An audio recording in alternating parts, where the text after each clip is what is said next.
As the days went by and the old sub steered its merry way towards Totnes, the health of his rear end improved somewhat, but at the same time some indications of what his men may have picked up from the geishas of Corfu were becoming apparent.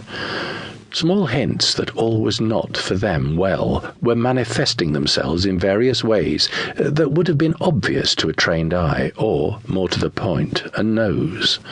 But no heed was taken. The motion in the ocean was blamed. The obtuse left the warm waters of the Mediterranean and turned to starboard, due north towards England.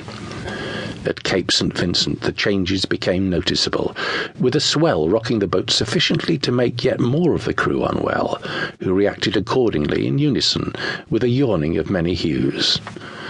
But as we know, the sea was not the only swell that would be rocking the obtuse. So, friends, let us now see Dirk's previous intercourse from the submariner's point of view.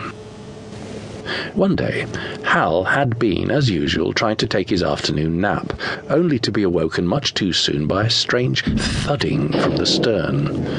For no reason he could fathom, the sub was tossing all over the place, and his agitated crew were being thrown from side to side, so he reluctantly rose on unsteady feet to investigate. "Spiro," he shouted to his number two, "what is occurring? What is the thumping? Is it a big end?" "I don't know, Captain," countered Spiro. "There's something up in the stern tubes." Little did they know, in a manner of speaking, just how right they both were. The two men charged aft towards the trouble. Vomiting crew pushed aside as they hurried through the boat. The rocking became more intense, and the sub shuddered violently, the volume of the banging increasing as they reached the last bulkhead. Stepping through the door, they rushed up to the rear tube doors, under pressure from the other side, as if the stern caps had gone and the sea was rushing in. But what was the repetitive pounding? They scratched their heads.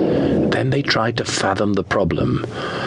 Hal excitedly spoke first. "My ouzo!" he screamed, realizing. "Someone is trying to steal my ouzo!"